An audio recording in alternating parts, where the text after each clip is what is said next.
ingeniería. ¿Continuamos? Dice que apaguen, ya. Ok, bye. Espérate. Muy bien, continuamos. Entonces, en 1760 hubo una gran inundación tipificada por Lucio Marmolejo como terrible y se llevó a la tercera parte de la población, entendiendo que en Guanajuato había prácticamente 100,000 habitantes ya en esos años, porque era un pueblo altamente minero. Se explotaban del orden de 800 minas en el distrito minero de Guanajuato en esa época. Y a raíz de ello el ayuntamiento contrató a unos alarifes para que dictaminaran cómo proteger a Guanajuato de las inundaciones terribles. Estos alarifes vinieron de la Ciudad de México. Estos alarifes son los antecedentes de los arquitectos. ¿Perdón? Ok, órale pues, bye bye. En aquel tiempo no había ingenieros civiles ni había arquitectos, simplemente había alarifes que eran ingenieros que se encargaban de toda la construcción y tenían sus normatividades y sus ordenanzas inglesas, danesas, alemanas, francesas, españolas para dar seguimiento a los procesos de construcción. Ok, una vez que los alarifes terminaron el estudio después de 2 años, se lo entregaron al ayuntamiento y calcularon el área de influencia de lluvia en la zona del centro de la ciudad y determinaron que eran prácticamente 100 hectáreas, que ya después revisadas con más equipos más sofisticados actualmente, eran 104 hectáreas las que influían, y en una lluvia tormental, una tormenta intensa de 5 o 10 minutos, se levantaban hasta 6, 7 metros de alto en el río de altura. Las avenidas así se generaban en ese tiempo. Y dictaminaron en su estudio que entregaron en 1762 que se debería de encajonar el río con unos muros de 6 a 8 varas, de 8 a 10 varas de alto y de 6 a 8 varas de ancho, para que cuando cayeran esas lluvias torrenciales, pues el río estuviera encajonado y se pudiera proteger a la población. Como cuando entregaron el estudio ya se les había olvidado a la gente de lo que habían sufrido, y al propio ayuntamiento dijeron: va al archivo muerto este estudio, y lo metieron al archivo muerto, que es un paso antes de la basura, y bueno, pues ahí lo tenían guardado, y nadie se volvió a acordar de las inundaciones de Guanajuato hasta 1780, que volvió a repetirse otra inundación terrible, y otra vez arrasó con gran parte de la población, animales y edificios, etcétera. Y entonces rápidamente se acordaron que había un estudio, lo sacaron, y a partir de ahí decretó el ayuntamiento que a partir de esta inundación y de aquí para adelante se va a reconstruir o se van a construir los muros laterales al arroyo del río. Y de margen izquierda y margen derecha se van a levantar varas de 6 a 8 varas de alto y de 8 a 10 varas de ancho. Acuérdense que una vara castellana en aquellos tiempos, que era la medida antes del metro, era de 82.5 centímetros. Entonces, pues para que si eran 8 varas, estamos hablando prácticamente de arriba de 6 metros de alto. Entonces, levantar los muros arriba de 6 metros de alto, y todo lo que quede en la corona del muro hacia los lados va a quedar aterrado. Toda construcción que esté en ese nivel y trazando una horizontal va a quedar aterrado. Los que tengan solares que estén a margen izquierda y margen derecha del río pueden embovedar, y el río, si lo embovedan, es de ellos. La parte del tiempo se convirtió en leyenda, pero realmente era un hecho histórico lo de aterrar la ciudad y construirla arriba de 8 varas de alto. Bien, entonces la calle subterránea, así fue como se generó. Desde 1780 a 1800 prácticamente ya estaba construida la calle subterránea, la que conocemos ahora como Padre Belauzarán. Bien, el 27 de junio de 1784 ya se estrena el templo de Belén reedificado, porque como decidieron inundarlo 6 o 8 varas de alto, pues entonces, ¿qué tuvieron que hacer? Demoler la nave principal, demoler las cúpulas y las torres, y levantar otra vez los muros 6, 8 varas de alto más arriba y construir nuevamente las bóvedas. Entonces, 4 años después, con los apoyos del conde de Valenciana y otros grandes personajes de Guanajuato que fueron mecenas de la ciudad, pues en 4 años ya pudieron reinaugurar otra vez el templo y poderlo, y enterraron la parte que estaba subterránea, esos 6 metros. En 1786, don Vicente Manuel de Sardaneta y Legazpi, que era el que construyó el mesón de San Antonio, que ahora es de la Universidad de Guanajuato, y era primer marqués de San Juan de Rayas, en su testamento indicó también que lo sepultaran en San Pedro de Alcántara, porque él era otro benefactor de ahí, y se realizaron las honras fúnebres del conde de Valenciana, don Antonio de Obregón, que fue sepultado también en este inmueble. Bien, ya se me atoró, ¿vale? Permítanme un momento porque tuve aquí un atorón.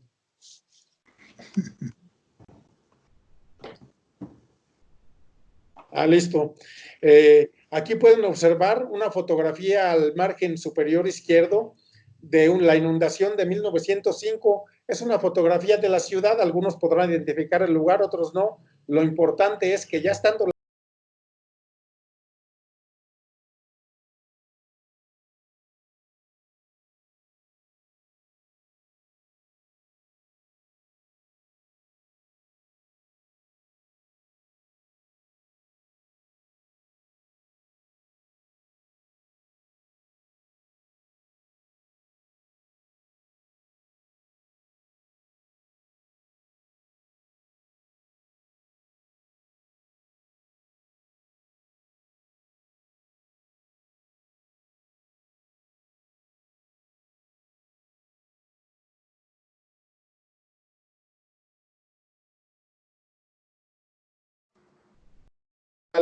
y quedaba prohibido enterrar a la gente, quedaban prohibidas las peregrinaciones, quedaba prohibido una serie de actividades religiosas públicas y además le confiscaron al clero gran parte de sus conventos, propiedades, atrios, etcétera, y los restringieron a lo mínimo.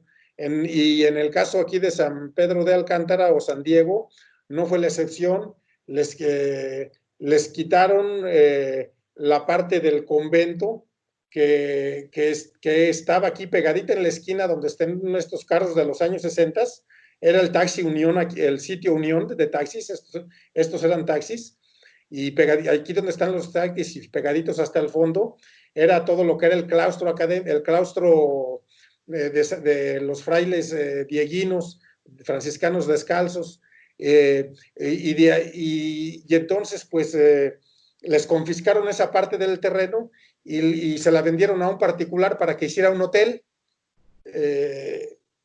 Y bueno, entonces de 1867 a 1872 operó una parte del exconvento como hotel a cargo de don Severiano Comís y compañía, quien lo vendió después por 30,000 pesos para que se construyera el Teatro Juárez. En 1873 se coloca la primera piedra de construcción del Teatro Juárez y tuvo épocas donde construían, luego suspendían la construcción, luego le avanzaban, etcétera, pero se inauguró hasta 1903. Y en 1960, aquí hay un hecho importante, fue cuando se empezó a construir, a cambiar de río a calle la subterránea, y ahí se localizó por una parte, por un lado del costado del Templo de San Diego, que había un templo sepultado al realizar los trabajos de la rampa de la calle subterránea al Jardín de la Unión, pegadita al Hotel San Diego. Entonces, pues ahí ya se localizó, ahí se determinó que a doña Josefa Teruso de Busto y Moya, los historiadores determinaron que en la inundación de 1760, 200 años antes, se había llevado su cadáver o sus restos la inundación. Bien, aquí se puede ver una fotografía del Hotel Emporium, que era el claustro, y cuando se hizo el hotel y funcionaba como hotel, aquí en la puerta principal muy grande, era como la central camionera, porque aquí salían diligencias a la Ciudad de México, carretas, y los caballos se alimentaban, tenían caballerizas atrás en el patio y se alimentaban de un aljibe que cuando hicimos las excavaciones para investigar qué era lo que había, nos encontramos ese aljibe sobre la estructura del claustro original. Aquí pueden ver una fotografía de los ingenieros de aquí de Guanajuato que andaban en la construcción del Teatro Juárez y se retrataron con las musas cuando llegaron de Nueva York. Venían de Nueva York estas musas, allá se rolaron con lámina muy delgadita y muy ligeras. Bien, debo comentar, todo esto que les estoy platicando hasta ahorita realmente son antecedentes de lo que es el rescate del Museo Dieguino, porque resultó ser que en el segundo periodo del ingeniero Edgardo Miave Torrescano como presidente municipal, que fue de 1985 a 1988, él quería hacer un túnel gemelo y una rampa de la subterránea para salir entre el Teatro Juárez y San Diego, para que un túnel fuera de bajada y otro de subida al Jardín de la Unión. Y entonces hizo el proyecto como ingeniero minero y empezaron las excavaciones y cuando metieron los primeros cucharonazos de la retro, encontraron muros con pintura mural. Inmediatamente se apareció el INA y dijo, si tienen dinero para rescatar eso, inviértanle, si no tienen, vuélvanlo a tapar y cancelen la obra. Pues como dijo el presidente municipal que no era su interés rescatar eso, bueno, pues entonces lo taparon y hicieron el otro túnel que sale atrás del Teatro Juárez. Cambiaron el trazo del túnel. Y bien, pasó el tiempo y en 1994, 1997, con el presidente municipal Arnulfo Vázquez Nieto, en una ocasión me lo encontré en una reunión y me dice, oye, Eloy, ¿te acuerdas que cuando estaba Miave hicieron una excavación y había pintura, muros y pintura mural? Le dije, sí, sí, me acuerdo. Y me dice, ¿por qué para allá abajo? Y le dije, pues si quieres te hago un presupuesto y hacemos una investigación a ver qué es lo que había. Y me dijo, hecho. Le hicimos el presupuesto, nos contrató una investigación histórica, para lo cual me reuní con un equipo de trabajo, a un arqueólogo, una arquitecta que es Marta Guevara Brunel, que seguramente está en línea,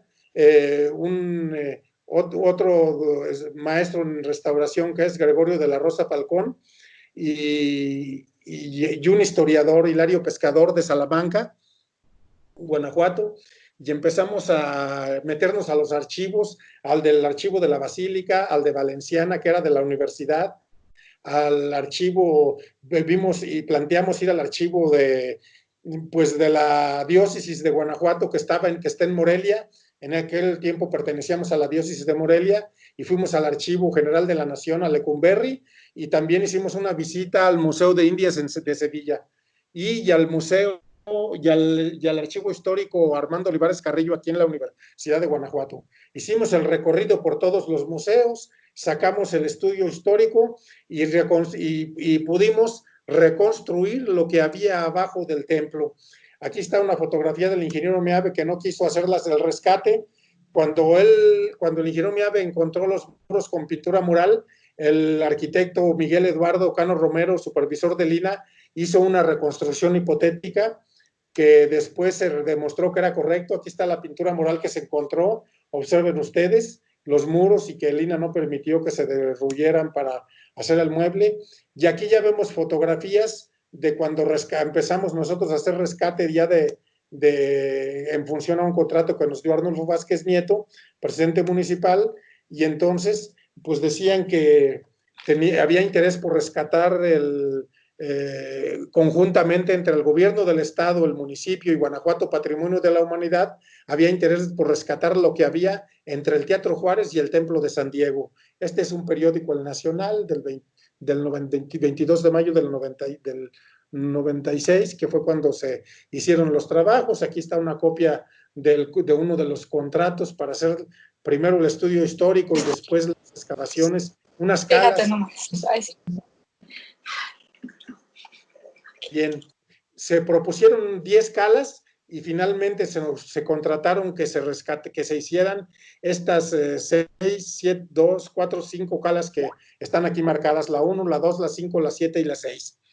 La 6 fue muy importante porque, perdón, está la fotografía al revés, pero no importa.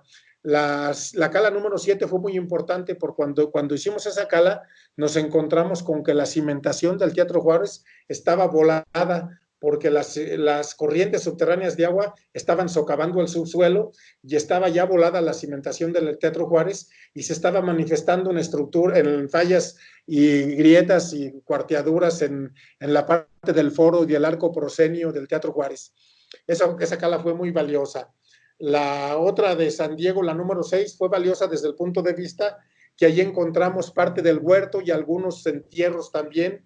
En el caso de la cala 2 y la 1, pues fue importante porque en la 2 y en la 5 encontramos ya parte del claustro académico, del claustro de sacerdotes franciscanos, y en la número 1 encontramos una escalera de caracol que sube en la número 2 encontramos una escalera de caracol que sube hasta el campanario de la torre, y en la número 1 encontramos prácticamente el portal de peregrinos de donde llegaban los peregrinos, descansaban, y luego más adelante les enseño un plano, o bueno, me regreso un poquito para que vean el plano, donde era un zaguán y el portal de peregrinos, una crujía, era un patio con un deambulatorio que se ve aquí que es corredor o deambulatorio, y aquí hay un aljibe que cuando lo rescatamos pensamos que era un pozo artesiano por el brocal, pero finalmente cuando lo limpiamos nos dimos cuenta que era un aljibe.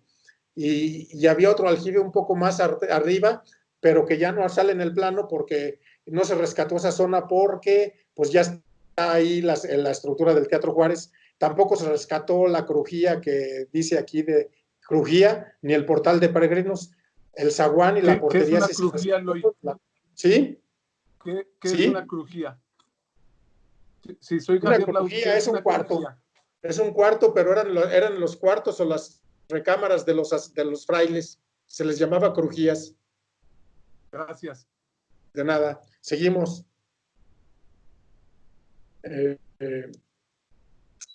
Bien. Guanajuato, Patrimonio de la Humanidad, dijo, no, pues sí, está muy interesante lo que hay allá abajo. Vamos a firmar un acuerdo para que entre el gobierno del estado, a través del Vicente Fox, le instruyó a José Luis Romero Hicks, que era el secretario de Finanzas, para que diera dinero, a Cristóbal Asensio para que supervisara la obra por parte de la Secretaría de Obra Pública y Desarrollo Urbano y Obra Pública, y a Eduardo Castro Buzo, que fue uno de los grandes impulsores como presidente del Guanajuato Patrimonio de la Humanidad, que incluso ellos dieron el recurso para las primeras excavaciones. Bien, una vez que se aprobaron las primeras excavaciones, las iniciamos y empezamos, aquí encontramos el aljibe donde se alimentaban de agua los caballos de las diligencias que iban a México, etcétera, y el INAH lo autorizó con muchas reservas y con miedo, porque pues ellos como arquitectos tenían miedos, yo como ingeniero tenía otros miedos. Los miedos de ingeniero eran, a ver, voy a excavar entre el Teatro Juárez y el Templo de San Diego, voy a hacer una excavación de 6 a 8 metros de profundidad y voy a liberar apoyos laterales al Teatro Juárez y al Templo de San Diego, y ya se imaginarán la cuña de esfuerzos que se libera. Hablábamos prácticamente de 6 toneladas por metro lineal de empuje que le estábamos quitando al templo y al Teatro Juárez. Entonces, por rescatar un inmueble del siglo XVII, que era el claustro que estaba enterrado, era un inmueble del siglo XVII, le podía dar en la torre a un inmueble muy valioso del siglo XIX y XX, que es el Teatro Juárez, y a otro muy valioso barroco del siglo XVIII, que era el Templo de San Diego. Esas eran mis preocupaciones, pero el INAH tenía como en los arquitectos del INAH tenían otras preocupaciones de cómo hacer las excavaciones, de cómo ir inventariando y clasificando lo que allí se encontrara, y que tenía yo que alinearme a todas las recomendaciones que periódicamente el INAH me fuera dando. Y bueno, pues una vez que se acordó iniciar los trabajos, lo primero que yo hice fue llevar un notario público a que un levantamiento fotográfico con un notario público de las fallas que tenía el Teatro Juárez, de las fallas que tenía el Templo de San Diego, para que diera fe de que ya estaba fallado, que ya estaban esas grietas, de que ya estaban esas cuarteaduras o esas fisuras o esos asentamientos, esos desplomos de los muros que ya existían. Armamos un expediente, el notario fue, lo revisó, validó, lo protocolizó y quedó protocolizado el estado que estaba antes de yo empezar las excavaciones.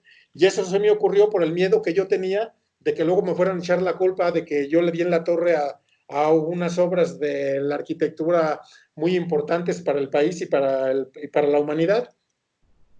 Bien, pues empezamos la reconstrucción y aquí se ven en el recuadro quiénes fuimos el equipo responsables en un principio, que fue su servidor, la arquitecta Marta Guevara Brunel, ahora maestra en restauración, el arqueólogo Julio Mendoza García Cubano y el maestro en arquitectura Gregorio de la Rosa Falcón. Dentro de la investigación histórica que hicimos, por más que nos paseamos por todos los archivos de España, de México, de Morelia y Guanajuato, encontramos todo el inventario de libros que tenían los frailes, están en la biblioteca Armando Olivares de la universidad. Y allí encontramos este logotipo. Todos los libros tenían el logotipo este que está aquí de la C, la A y la J, que era convento, pues el convento franciscano de Alcántara, convento de Alcántara y franciscano. Todos los libros tenían como un cuño de fuego en el dorso, grabado este símbolo, y de ahí sacamos gran parte de la historia y hasta los planos de cómo estaba. Y aquí hicimos unos croquis, ¿no? Estos croquis, si mal no recuerdo, los hizo Marta Guevara Brunel, a mano, obviamente, y aquí se puede ver el aljibe del claustro, el claustro, cómo era con estos 5 arcos, miren ustedes, un patio al centro, este era el templo, y se pudo rescatar solamente 3 arcos, porque los otros 2, los 2 de la izquierda, pues ya no se rescataron porque ya son parte del Teatro Juárez, eso ya no se pudo rescatar. Y el aljibe que está acá del otro lado, sigue siendo ahorita el aljibe del Teatro Juárez. Nos metimos para medirlo y medía 9 metros de profundidad, 4.50, más o menos como 4.50 de alto, en total del orden de 48 metros cúbicos de almacenamiento de agua, que en época de crisis en Guanajuato la gente iba al Teatro Juárez y de ahí sacaban cubetas de agua para darles a los vecinos del lugar. Como en muchas casas grandes en Guanajuato, la Lóndiga de Granaditas, muchas casas grandes eran las que tenían aljibes y repartían agua a la ciudad en tiempos de crisis. Bien, pues empezamos las excavaciones. Vean ustedes, aquí se puede ver los deambulatorios o pasillos, y no demolí, y obviamente no lo iba a demoler por ningún motivo, porque aquí están los muros y los arcos que eran parte de los muros del claustro académico. Aquí se ve el brocal de lo que creíamos que era un pozo artesiano. Había jardineras aquí en el patio, y bueno, se apuntalaron los arcos, encontramos pues algunas cosas interesantes. Vean este plástico anaranjado. Resulta ser que cuando empezamos a descubrir la pintura mural, a los 2 o 3 días se nos estaba deshaciendo la pintura mural y se estaba borrando, como en las películas de vampiros. Entonces, los rayos ultravioletas desintegraban rápidamente la pintura mural, y entonces lo que decidimos es protegerla. Cuando parecía pintura mural, rápido la protegíamos con plástico anaranjado, que tiene la propiedad de reflejar los rayos ultravioletas e impedir la degradación de la pintura mural. Eso fue importante e interesante. Y por otro lado, como el material de los arcos estaba muy disgregado, decidimos meter una hilada de ladrillo asentada con un mortero de sacrificio para en su momento demolder y poder consolidar bien los arcos sin que causar mayor deterioro. Cuando llegamos a cierto nivel nos encontramos que los muros estaban manchados de negro, y entonces no sabíamos qué era, si era producto de las inundaciones, etcétera.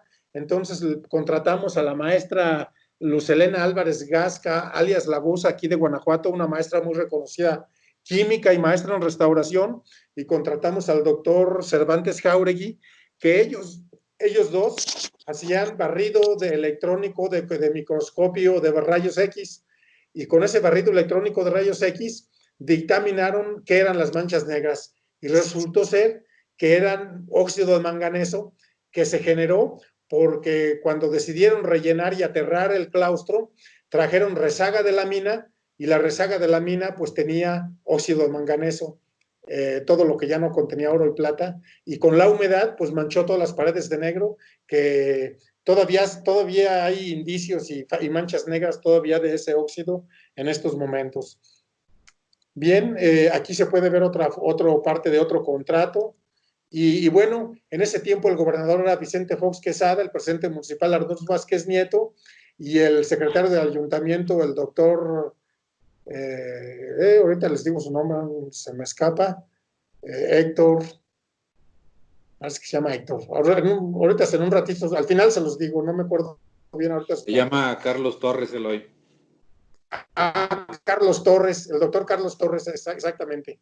Y su servidor, aquí llevamos a Fox para que viera lo que íbamos rescatando, viera la importancia y poderle decir que, pues, que costaba $1 millón continuar, y dijo, sobre estas vamos, y con la consigna de que supervise obra pública, Guanajuato Patrimonio de la Humanidad, el INA y todos se pusieron las pilas. Y cabe hacer la aclaración que una de las condiciones que el INA propuso, no vas a sacar el relleno como si fuera una excavación para hacer para meter un muerto, o como si fuera una excavación de ingeniería y que metas una retro y saques todo.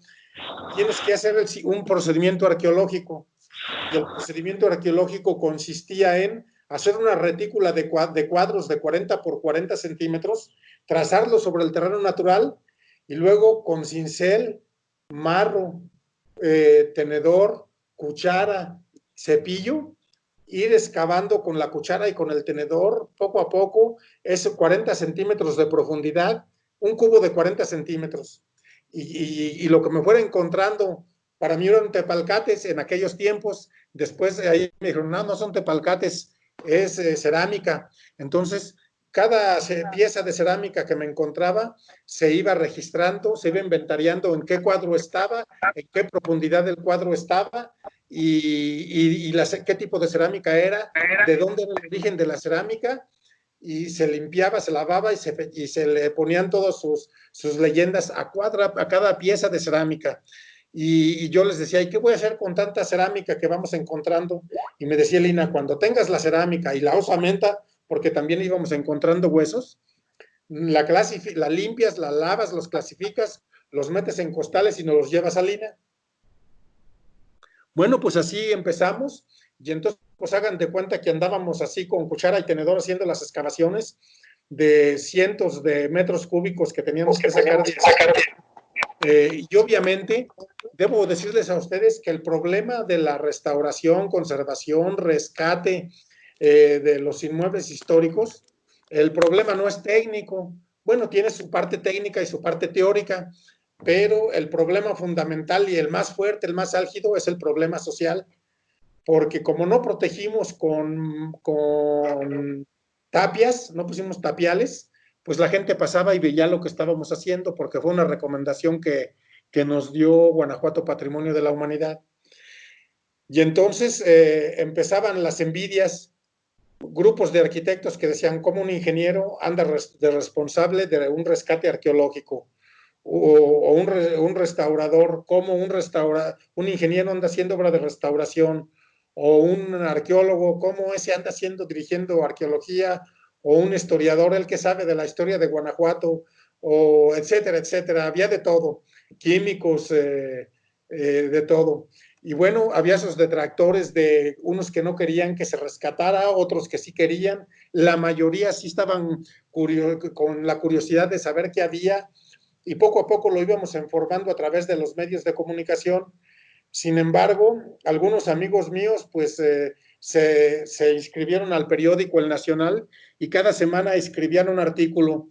Y me acuerdo de un gran amigo y queridísimo arquitecto de ahí de la licenciatura y maestría de arquitectura, de la Universidad de Guanajuato, que era Hernán Ferro de la Sota, en paz descanse, y que sacaba en su periódico semanal: el que anda muy contento por las calles de Guanajuato es el maestro Medel, porque con lo que le pagaron al ingeniero Eloy Juárez para descubrir hacer las calas en el templo de San Diego, ya le mandó a hacer 5 tacuches. Y pues era el hazmerreír de toda la ciudad, la nota de la semana. A la siguiente semana sacaba otra nota: el que anda muy afanoso por el templo de San Diego, haciendo una investigación si a los frailes franciscanos descalzos de San Pedro de Alcántara les gustaba más el chile pasilla o el chile piquín, es Eloy Juárez, porque anda con cuchara y tenedor estudiando los coprolitos que está extrayendo de las excavaciones. Yo otra vez se armaba pues comentarios de risa, de serios y de crítica, etcétera. Entonces se decidió que para aplacar esas críticas y esas grillas, debía yo de tener un equipo de expertos todos los sábados de 10 de la mañana a 2 de la tarde allá afuera del San Diego, explicando a la gente lo que estábamos haciendo, lo que íbamos encontrando y cómo lo estábamos haciendo. Y por otro lado, es hacer un recorrido por el Club de Leones, el Club Rotario, los clubes de servicios, etcétera, en los colegios de ingenieros, de arquitectos, para irles explicando cómo se iba rescatando todo este asunto. Y así se fue prácticamente a crítica. Ahí se ve cómo llevábamos las excavaciones con un peón que ya podía pasar por abajo de los arcos. Aquí se ve la osamenta. Los arqueólogos, contraté a Marisol Salas, una arqueóloga que estuvo en las excavaciones del Templo Mayor en México y me estuvo ayudando a clasificar la cerámica y la osamenta. Y bueno, ella llegaba al grado de decir: esta cerámica es de San Felipe, Guanajuato, este es de Dolores Hidalgo, esta es cerámica china, esta es cerámica que viene de tal ciudad, de Puebla, Mayólica, etcétera, etcétera. Y la osamenta también la clasificaban, decían: este es un hueso de pescado y este tipo de peces hay en el Pacífico y viene por allá pues entre Puerto Vallarta y Acapulco, una zona del Pacífico, o estos huesos son de Huachinango y vienen de la zona del Golfo, o estos son de perro, de tal tipo de raza, etcétera, etcétera. Todo tipo de osamenta se tenía que clasificar, fuera de perro, de pez, de buey, de burro, caballo, chivo, etcétera. Y bueno, y hallamos también algún cráneo de humano y también se clasificó, etcétera. Todo se limpió y se clasificó. Bien, pues aquí está una tablita cómo los arqueólogos iban clasificando. La cala número 2, cuadro 2 del nivel 4, entre 1,20 y 1,60 metros de profundidad, se encontró la cerámica mayólica de Puebla, azul y blanco, un pedazo de plato o una forma de plato, una pieza. Y así cada una, la policromía, el rojo pulido fino, pulido mestizo,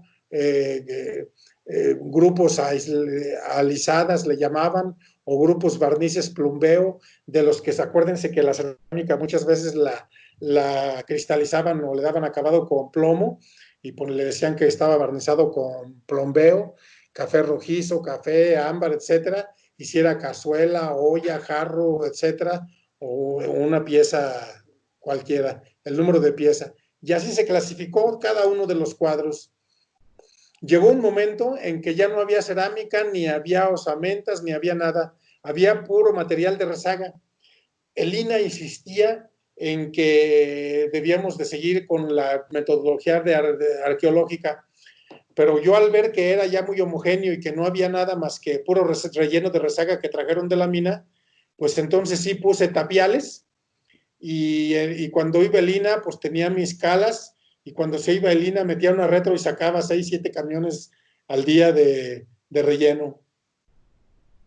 Y bueno, así le avanzamos muy rápido. Había un supervisor como una anécdota, había un supervisor del municipio que encontró algunos grafitis en los muros y los calcó y me los dio en papel albanene encarpetados y me dijo: te vendo estos dibujos que calqué de graffiti. Y le dije, ¿cuánto quieres por ellos? Y me dijo, 3,000 pesos. Y le dije, órale, te pago cuando me salga la siguiente estimación, porque él me la firmaba. Y dice, sale, estamos de acuerdo. Entonces me dio, yo dije, pues esto no sé para qué me sirva, pero pues yo se lo voy a entregar a Guanajuato Patrimonio de la Humanidad, a ver qué hacemos con estos grafitis. Y Guanajuato Patrimonio de la Humanidad me dijo, llévaselos a Capello para que Capello diga qué es lo que más conviene. Se los llevé a Capello a su casa, él los recibió y dijo que los iba a analizar y seguimos con el trabajo. Como no salía pronto la estimación, el arquitecto, perdón, que estaba supervisándome la obra, me echó un periodicazo y dijo, el maestro Eloy Juárez me robó unos dibujos de unas grafitis que yo calqué de las calas y no me los ha pagado, por lo tanto me los robó. Entonces salió en el periódico y en ese tiempo pues yo era el director de Ingeniería Civil y me habló el rector, que era Juan Carlos Romero Hicks, y me dijo, Eloy, a mi director de Ingeniería Civil le están grillando periodísticamente. ¿Qué solución podemos tener para que ya no lo grillen? Y le dije, eso se resuelve muy ahorita hago el finiquito y renuncio y que me paguen hasta donde llevo y me desincorporo de esta actividad porque pues es más importante mantener la imagen de la Universidad de Guanajuato pulcra, limpia y sana y sin vernos involucrados como académicos en un conflicto que ya se estaba haciendo bastante crítico. Entonces fui, hice el finiquito, lo entregué y luego me fui a la casa de Capello y le dije, regrésame lo que dicen que me robé. Y me dijo, ¿qué crees? Que lo eché a la basura y está el montón de basura, búscalos. Me llevé 4 albañiles para entre la basura de cerámica que no le servía a él y de arcilla, pues ahí encontramos el cuaderno.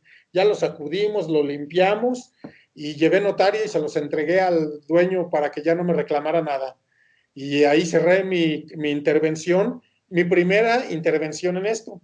Después, la intervención contrataron a Mixa, a Mariano Anguiano Lara, y Mariano Anguiano Lara construyó, pero construyó, obviamente, pues él es ingeniero, no sabe de restauración y de criterios de restauración, y pues el proyecto que hizo, pues ahorita se los voy a mostrar. No es una crítica hacia él, porque finalmente él hizo una propuesta y se la aprobaron, se la aprobó el INAH, se la aprobó Obra Pública del Estado, el municipio y Guanajuato Patrimonio, y bueno, pues ya no hubo quien le diera seguimiento con los grandes teorías y criterios de conservación y restauración del patrimonio histórico. Bien, entonces así fue como estaban y como dejamos las calas en ese tiempo.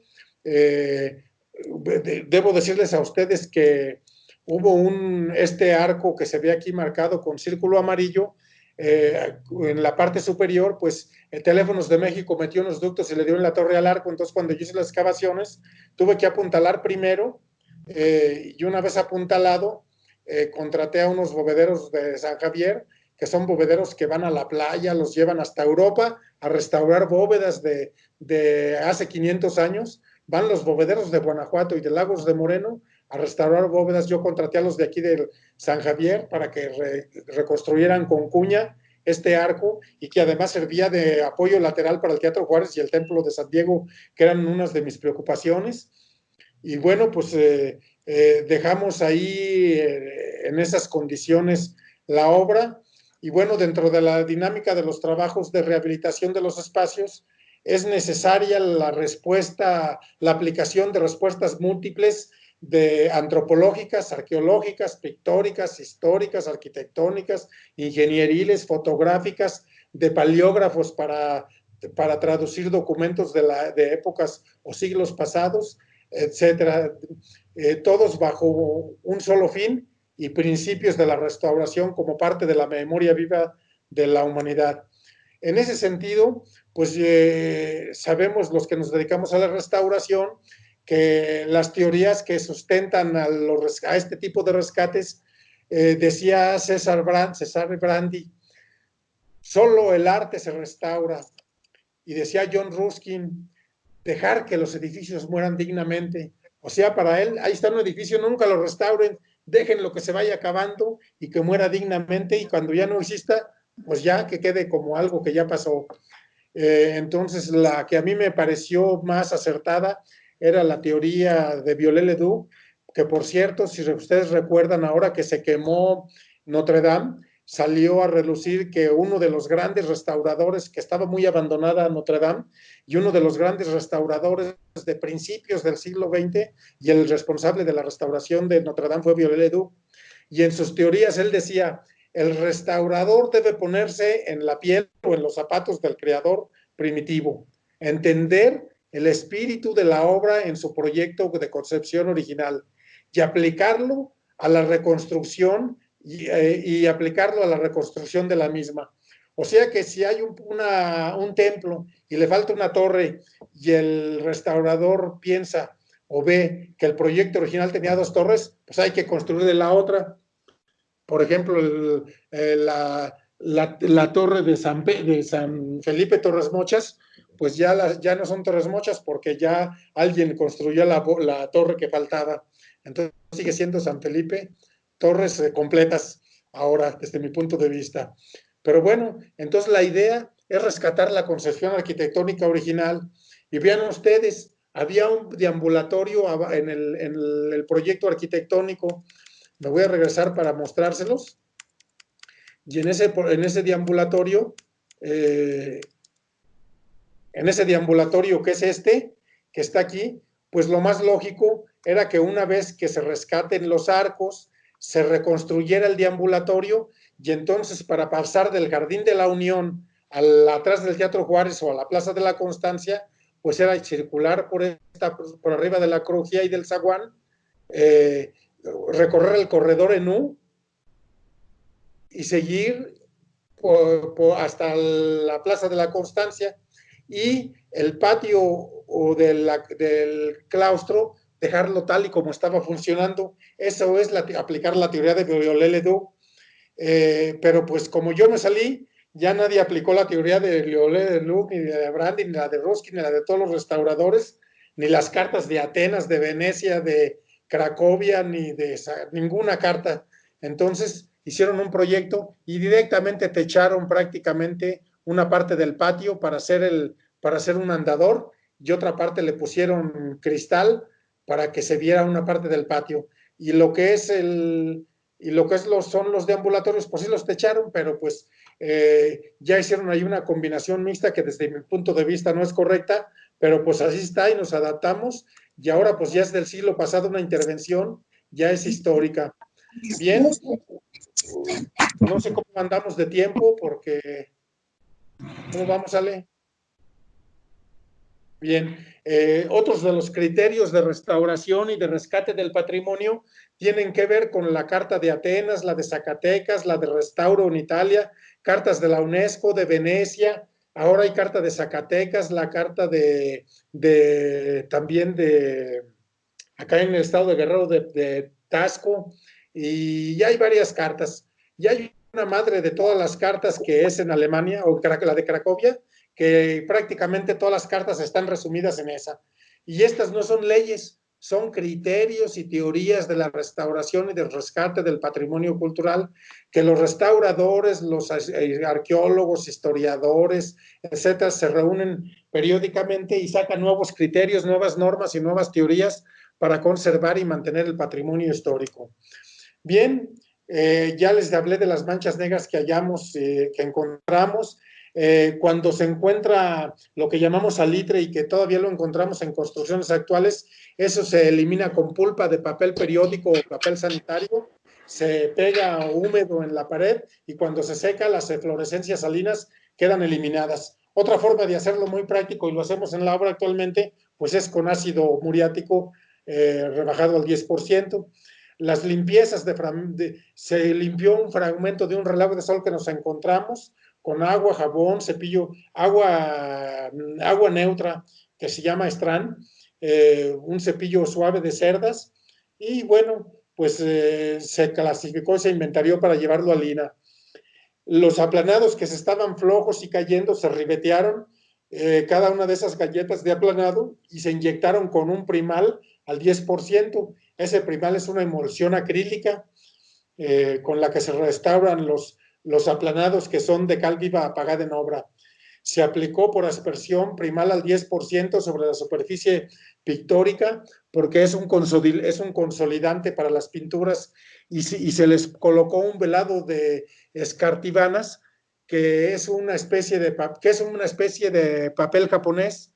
Y para que sepan, les quede claro a ustedes, el papel japonés es una especie de papel cebolla o albanene, muy delgadito, pero que se pega y sobre él puedes hacer pintura o poner aplanados y todo, y si alguna vez quieres rescatar la pintura mural, con agua se limpia y con agua y no le dañas nada a la pintura mural. Es muy importante ese tipo de protecciones en pinturas murales. En los pilares se aplicó lechada de cal al 40%, que es consolidante también. Se colocaron testigos sobre las bóvedas del templo y se recibió el protocolo de propuesta de consolidación por parte de la química maestra Dolores Elena Álvarez Gasca y del doctor Jorge Armando Cervantes Jáuregui. Vean ustedes, no sé si se fijaron en una foto anterior, me voy a regresar para que la vean, cómo los templos antes estaban aplanados todos, la compañía, en todo el estado, en el país, estaban aplanados los templos. Vean ustedes, este templo estaba aplanado todavía y bueno, resulta que les dio del 1940 en adelante a los restauradores, arquitectos, ingenieros que hacían intervenciones, les dio por encuerar a los edificios y dejarlos a piel viva. Y observen aquí cómo cuando se limpió el templo, pueden observar dos colores de piedra, miren, una blanca en la parte de abajo y una rojiza en la parte de arriba, que es conglomerado rojo, porque acuérdense que en la inundación de 1700, ya la de 1780, decidieron demoler la bóveda, las cúpulas y las torres, relevar las 6 u 8 varas de alto y volver a construir la bóveda y las torres. Y vean ustedes que cómo eliminaron unos contrafuertes y dejaron un gran peso ahí colgando, y pues ahí sigue colgando. En este caso del de la derecha, yo sí pedí que lo apuntalaran porque había fallas internas en el templo, y sí lo reestructuraron y sí lo apuntalaron.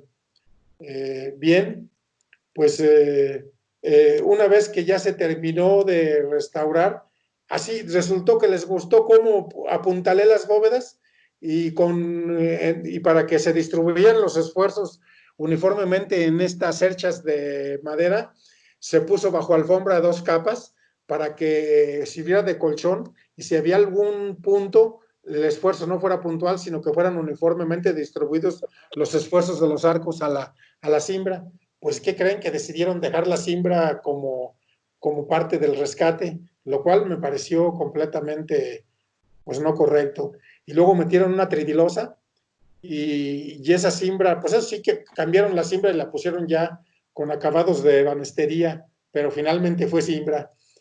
Y vean ustedes que la tridilosa está sustentada en unos postes, y esos postes, y tanto los postes como la cimbra, pues no vienen lo único que vinieron a hacer, desde mi punto de vista, es a ponerle muletas a un edificio que no las necesitaba. ¿Cómo van a estar esas muletas? Unos arcos que sostenían unos deambulatorios 2 pisos más arriba de construcción, y ahorita lo único que cargan es el puro arco, es la pura carga que tiene. ¿Cómo es posible que no le hayan recargado a esos arcos la tridilosa y le hayan puesto estas muletas de madera y de acero? Bueno, están las muletas de acero del contrafuerte, que miren cómo lo hicieron y lo sacaron hasta arriba, el que les dije que reforzaron. Pero bueno, pues cuando interviene gente que no conoce de restauración, pues se dan ese tipo de detalles que desde mi punto de vista, tarde o temprano, van a ser corregidos. Vean ustedes cómo este dintel, en vez de dejarlo que trabaje, inyectarlo, reestructurarlo y que trabaje como originalmente estaba trabajando, alguien decidió poner una estructura de acero y suncharlo y colgarlo con unos hunchos de la estructura de acero. Imagínense cómo creen ustedes que como restaurador o como ingeniero me siento que la intervención que autorizaron fue falsa y algo falso, pues no es algo recomendable para transmitir a las generaciones que vienen en intervenciones de restauración. Bueno, son críticas que no son destructivas, son críticas que yo hago, se las he hecho, me han hecho caso en algunos casos y se han ido corrigiendo, y tarde o temprano esas muletas de acero van a ser eliminadas. De mí se acuerdan. En el 2013 resulta ser que estos arcos ya estaban hasta torcidos, chuecos, y ya no estaban recibiendo ningún recargue de esfuerzo de los arcos. Y me dijeron, oye, ¿qué hacemos? Les dije, pues hay que quitarlos, pero déjame hacerte un análisis de esfuerzos y deformaciones para que veas que no se necesitan. Y en ese sentido, en 2013 me contrataron un estudio, el arquitecto, ahorita les digo su nombre, quién me lo contrató, un arquitecto que estaba muy interesado en hacer las restauraciones, y entonces pues hicimos una simulación tipo el doctor Salvador Botello Rionda, y vimos cómo discretizan las cargas en los arcos, en los elementos, cómo se muestran las fuerzas actuando perpendicularmente a las fuerzas y las fuerzas axiales. Lo amarillo indica los esfuerzos positivos y los rojos los esfuerzos negativos. Se pueden observar que las columnas comunes, el sistema de arcos ortogonales, porque pues, se analizó en forma integral, se muestran los elementos sujetos a flexión, flexiones positivas y negativas, y bueno, con este estudio y con los esfuerzos que se encontraron en este análisis, se determinó eliminar todas las cimbras, y había unos muros que estaban inclinados prácticamente hasta 20 centímetros, y ahí intervino el arquitecto Santibáñez, que su nombre completo es Fabián Santibáñez Rodríguez, el que está al final a la derecha. Él intervino esta última etapa, y él, como es maestro en restauración, él sí cortó el muro que estaba inclinado, puso unos puntales metálicos, que les puso algún torniquete y unos tornillos, y poco a poco y paulatinamente fue enderezando y alineando y poniendo perpendicular el muro. Una vez que estuvo perpendicular, inyectó, consolidó la falla que se generó para poder mover el muro, y la reestructuró, y bueno, quitó parte de las muletas de madera. Falta quitar las muletas de acero, faltan muchas cosas por hacer. Creo que poco a poco, en la medida que los restauradores, los conservadores del patrimonio vayan opinando cómo rescatar el deambulatorio para que realmente sirva como pasillo en la parte superior, cómo rescatar que el patio se vea completo, y cómo quitar esas muletas de acero, en esa medida, vamos dándole mayor relevancia al rescate de estos espacios que ahora son el Museo Dieguino y que administra el municipio de Guanajuato. ¿Cuál es la importancia de haber rescatado esta parte del inmueble? Pocas veces nos podemos dar el lujo en una ciudad de la República Mexicana de, en un mismo sitio o lugar arquitectónico o histórico, tener arquitectura del siglo XVII, que son el claustro dieguino, arquitectura del siglo XVIII, que es el Templo de San Diego, arquitectura del siglo XIX, que es el Teatro Juárez, y del XX, arquitectura del siglo XX, que es el Hotel San Diego, y ahí donde está la Botellita, y que antes era la Comisión Federal, y antes era una tienda,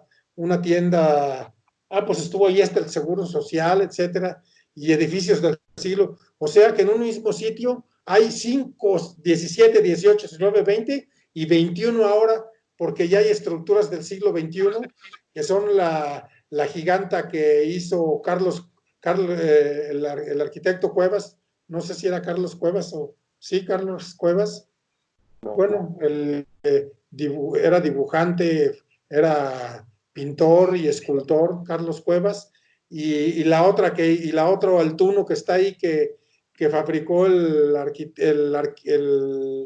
escultor Jaramillo, en paz descanse también.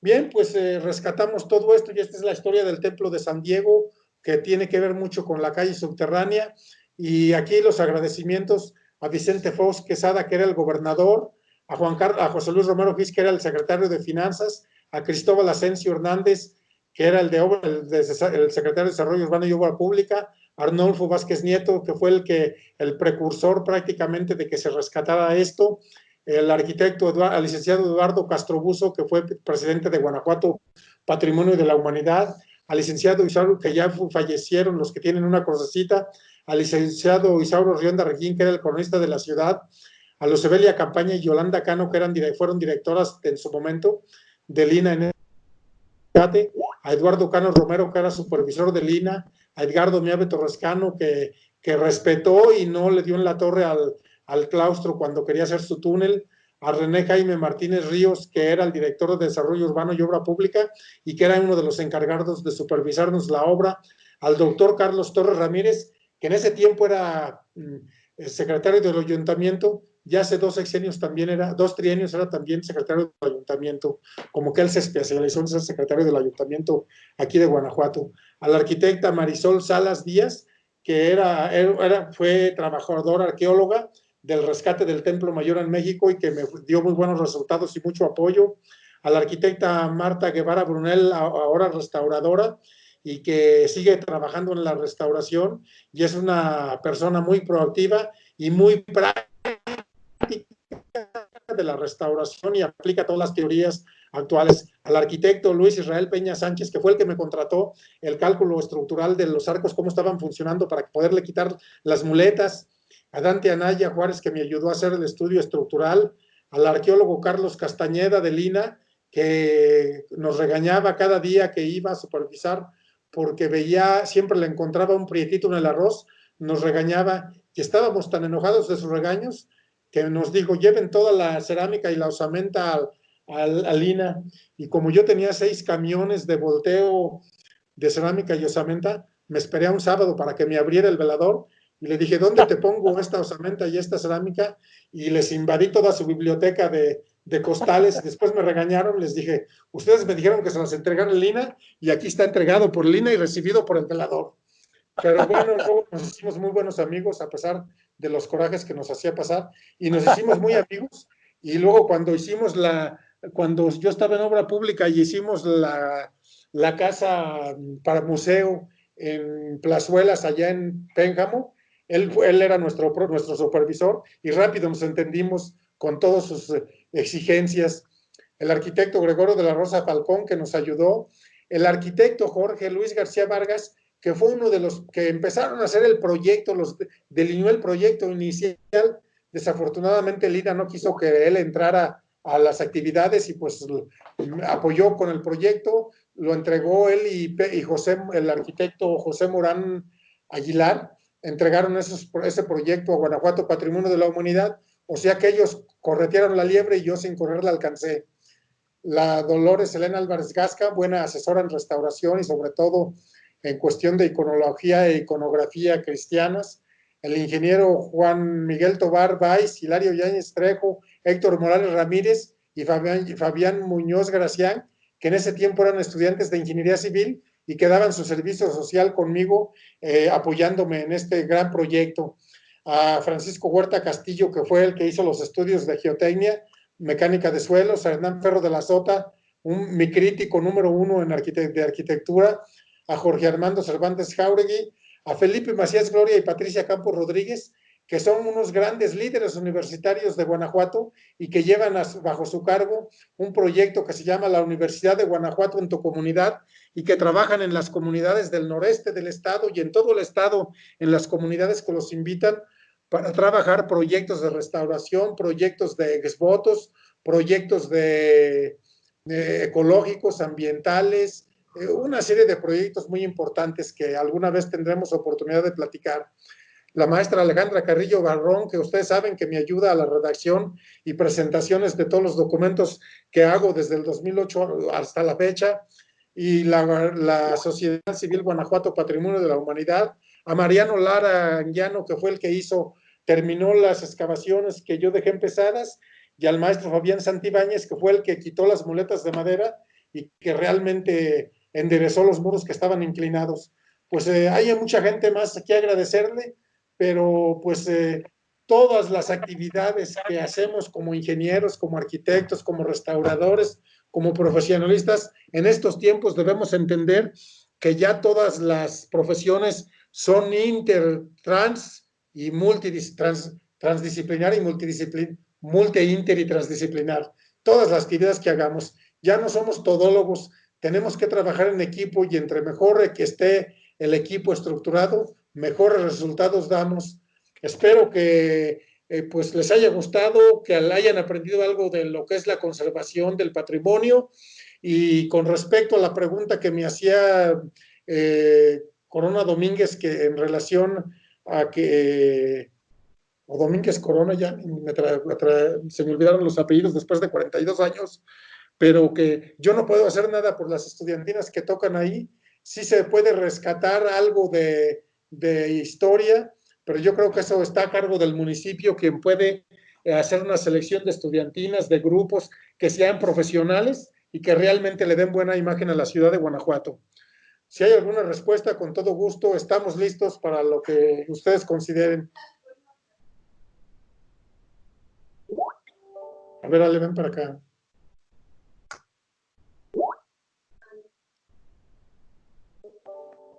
¿Cómo le hago para ya verme y verlos?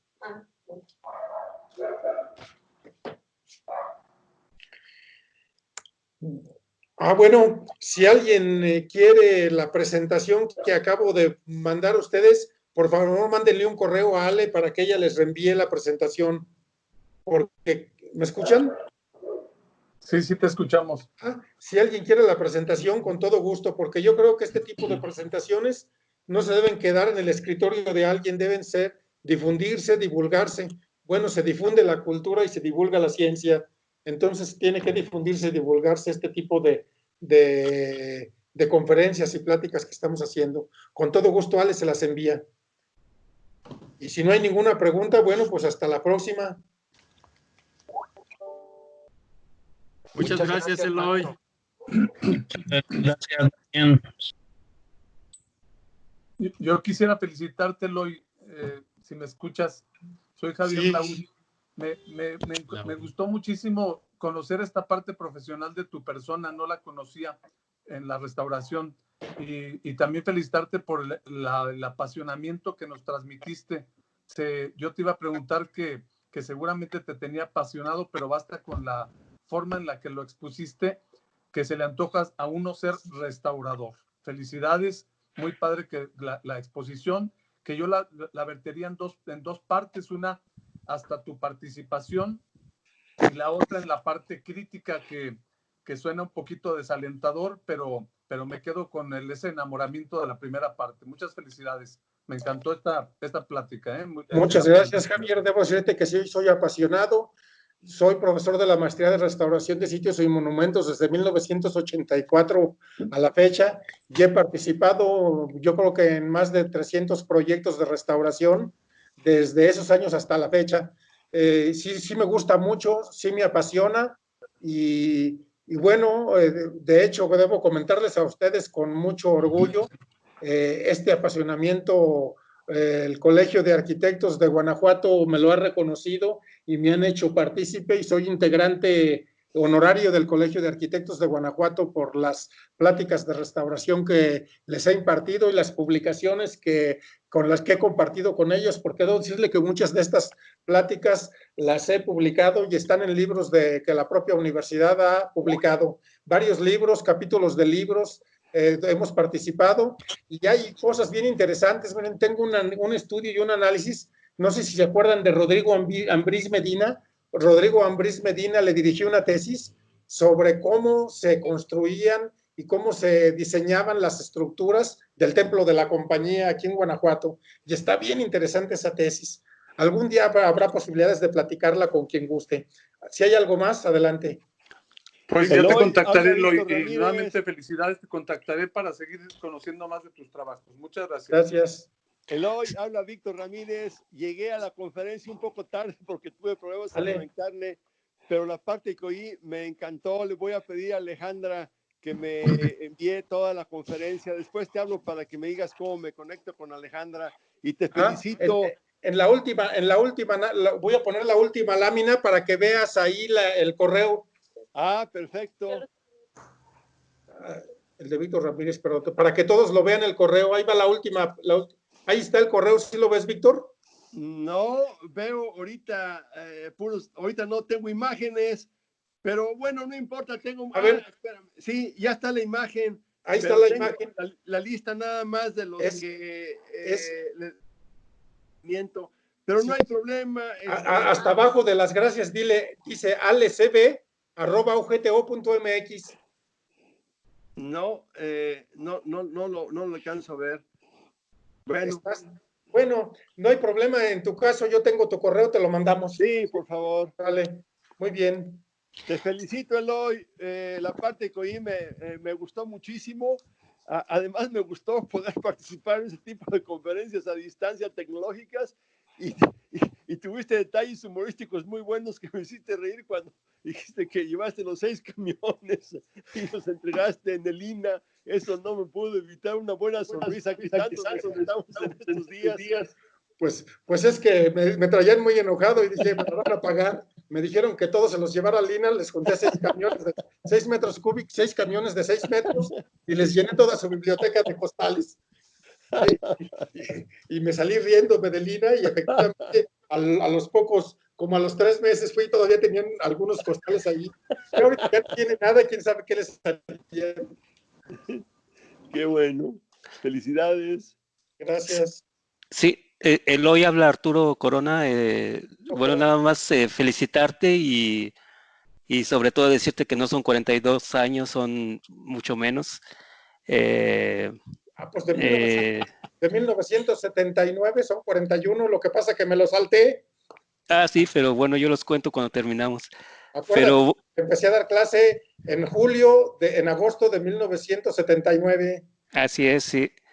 Pero bueno, te quería decir que bueno, que sí, bueno, sí hubo el rescate y fue un rescate a medias del Templo de San Diego.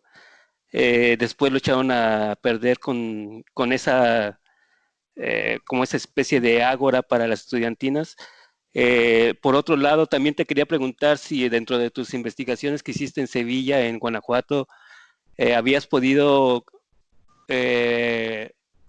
darte cuenta, por ejemplo, de lo que siempre oímos cuando éramos niños y estudiantes allí en Guanajuato, de que ahí en el templo de la compañía estaba la Santa Inquisición, y si había templos que más bien túneles que comunicaban los diferentes templos.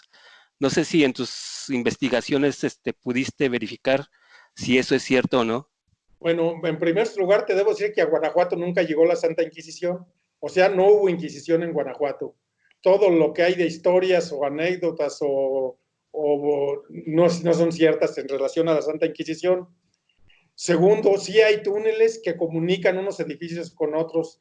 La Lóndiga de Granaditas, hay un libro que se llama El Ángel sin Cabeza, de que habla de la historia de la época de la toma de la Lóndiga de Granaditas, y en ese libro describen muchos túneles, y sí hay túneles que se comunican al templo de la compañía, túneles a San Diego, túneles por todo lo abajo de la ciudad, pero muchos de esos túneles no son más que los drenajes de la propia ciudad minera. Entonces, sí se comunican. ¿Perdón?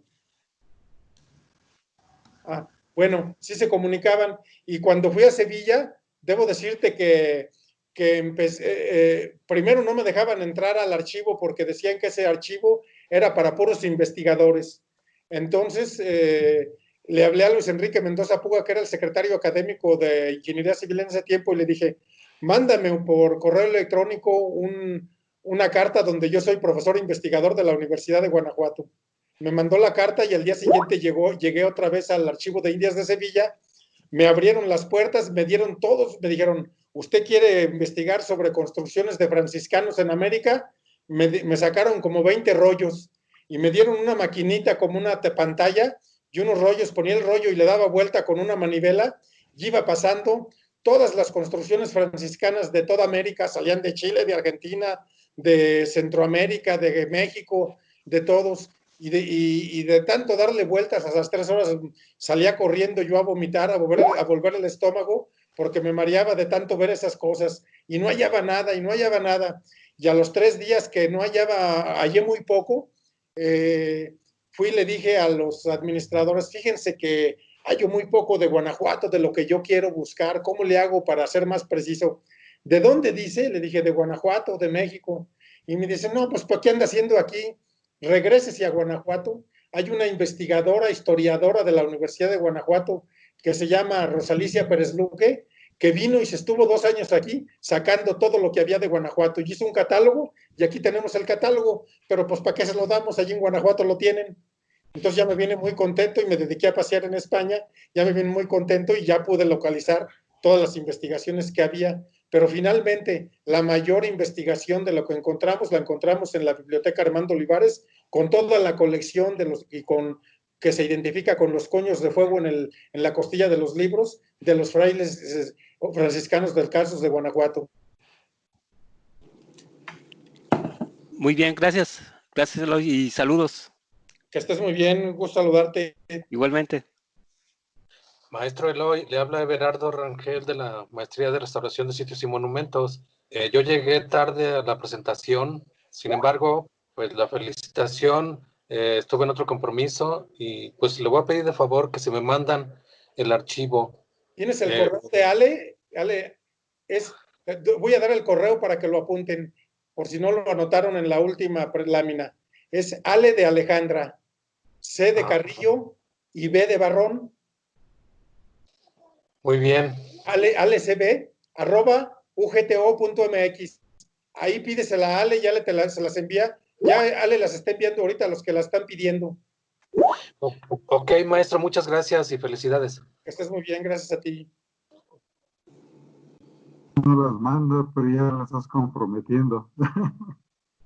Perdón, ¿quién habla? Pues felicidades. Gracias. Desde la Ciudad de México, Daniel Sánchez. Digo Daniel porque tú no me dices Lorenzo, es el único maestro que me dice Daniel. También Lorenzo Sánchez Ibarra, del ruletero de Silao. Sí, Saludos.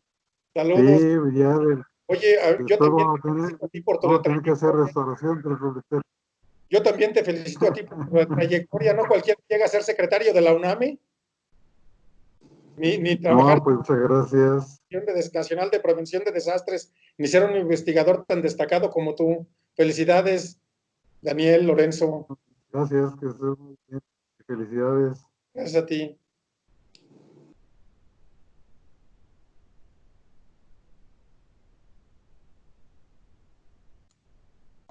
Bueno, aprovecho para anunciar la próxima conferencia, es el viernes próximo a las 8 de la noche. Va a presentar Raúl Silva Ávila, es sobre el BIM. Si está Raúl por ahí y pudiera hablar un poco más de esta conferencia, sería muy bueno. Raúl. Es muy Hola, importante. Raúl, es muy importante que nos pases la liga del BIM para todo mi personal de la universidad que estamos en infraestructura, nos alineemos con esa plática.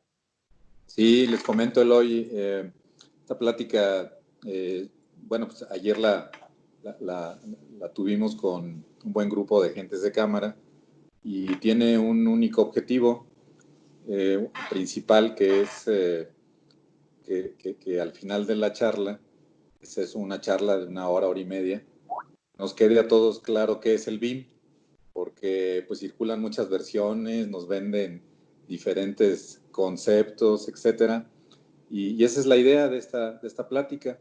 Y ya pues adicional a ello, podría ser qué papel jugamos cada uno en esta nueva metodología, o en esta metodología que ya tiene algún tiempo, pero que apenas aquí la estamos implementando en México. Y tú dijiste algo hace rato bien importante.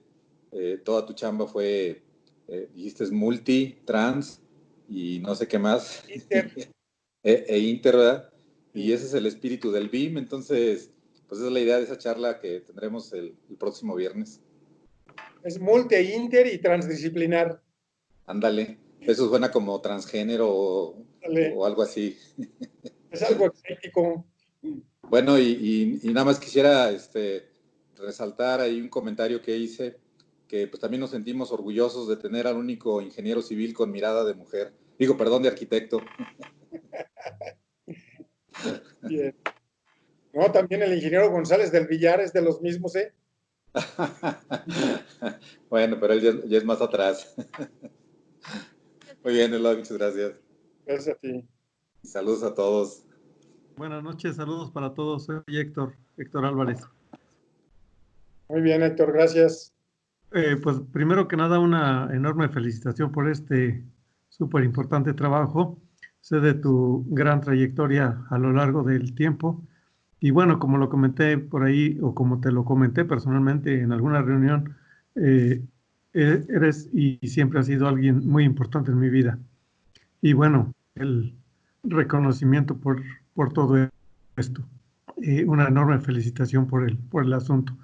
Y una pregunta. Sí. Supongo que a lo largo de la ciudad, largo y ancho, se encuentran una serie de edificios similares. Mi pregunta es, ¿será conveniente promover ese tipo de rescates? Claro que sí. De excavaciones del claustro de San Diego es el primer edificio público que se rescata. Se han rescatado otros, pero son privados. Por ejemplo, donde está la Brujita, ahí en la esquina de la Plaza de la Paz, allí excavaron una parte y luego lo hicieron. Hay un banco ahorita ahí. O también en el Ágora del Baratillo hay un subterráneo que excavaron. En varios lugares y en casas particulares han hecho excavaciones subterráneas y han aprovechado lo que está enterrado abajo. En el propio Jardín de la Unión, ahí en medio entre Valadez y lo que era el Pingüis antes, hay una casa de artesanías que tiene un sótano hacia abajo y también es parte de los rescates. El bar La Ronda es parte del rescate de lo que estaba enterrado. Por ejemplo, me tocó hacer la restauración del banco que está ahí en Sopeña, y cuando la hicimos la restauración encontramos crujías precisamente de aquella época antes de la inundación de 1760, pero los dueños del banco dijeron que no querían que rescatáramos esos espacios. A mi modo de ver se equivocaron porque son más espacios que podrían ser útiles para los dueños del lugar. Sí, ahorita que comentas lo de crujía, una crujía es un espacio que se encuentra entre dos muros de carga y se utilizaban para hacer una especie de claustros o de encierros. Eran las recámaras de los frailes. Exacto, sí, para hacer las recámaras o encierros o retiros de los frailes. Sí. No, pues un abrazo, un fuerte abrazo, una enorme felicitación. Saludos a todos los participantes y, bueno, mi enorme respeto y agradecimiento. Gracias, Héctor, muy amable, te agradezco mucho. Maestro Eloy, Héctor Pérez por acá. Héctor, gusto saludarte, qué bueno que esté. Muchas gracias por su presentación. Aprendí mucho sobre la parte técnica, pero también sobre la parte social, los problemas que por ahí comentó. Muchas gracias. ¿Podría darnos su definición de por qué es importante la restauración en estos tiempos? Bueno, la restauración es muy importante en estos y en todos los tiempos porque el que conservemos los inmuebles históricos nos permite que a las nuevas generaciones conozcan procedimientos constructivos, estilos arquitectónicos, costumbres de la gente, valores, identidad, etcétera. Entonces, que en la medida que conservemos y rescatemos nuestra identidad, nuestros valores, nuestros espacios arquitectónicos, estructurales, ingenieriles, en esa medida tenemos cosas que transmitir a las nuevas generaciones, a nuestros hijos, y es como el conocimiento y la cultura trascienden. Muchas gracias, maestro. Buenas noches. Estés muy bien, Héctor. Muy gracias por conectarte. Me da gusto saludarte. Hola, maestro Eloy. Buenas noches. Tu servidor, Carlos Álvarez. Como siempre, un respeto académico y sobre todo en el ámbito público y lo privado, innovador y siempre viendo que los obstáculos se pueden salvar. Y no hay excepción en el ámbito académico, ya que podemos reconocerte ahora el haber hecho un diplomado, que tuviste tú la visión de que este diplomado ya trascendió a lo largo del tiempo, ¿no? Y eso es a consecuencia de tu visión, Eloy. Yo creo que ya te vas a jubilar de ese diplomado porque lo hicimos hace casi ya vas a cumplir 30 años, ¿no? De diplomado.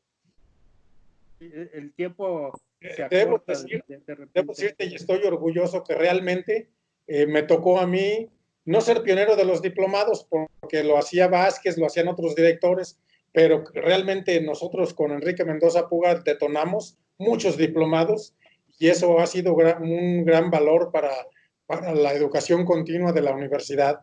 Incluso a raíz de esos diplomados surgió después el BEN, que nos lo trajimos como técnica Piratex de Valencia, España, y que Juan Carlos Romero Gis no dejó que me lo pirateara, dijo mejor habla con ellos y mejor vamos a asociarnos con ellos para que no nos veamos como piratas. Ya te vi a ti, Paloma, que te estás riendo de que me quería piratear las cosas de Valencia. Pues felicidades, maestro Eloy. Juan Carlos, una vez más. Gracias, que estés muy bien, Carlos. ¿Qué has dicho, Eloy? Que no te he oído. Que yo me quise piratear el BEN de España. Ya ves que España tienen algo similar, pero el rector en su época, que era Juan Carlos Romero Gis, no me dejó y me dijo que mejor asociáramos con ellos. Y así fue como surgió el BEN en la Universidad de Guanajuato, simulando a la Universidad Politécnica de Valencia y la FOR con la Universidad de Guanajuato y la General Motors. Una analogía. Así es. Muy bien.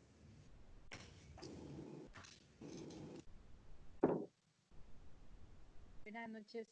Bueno, pues buenas noches. Un saludo a todos y muchas gracias.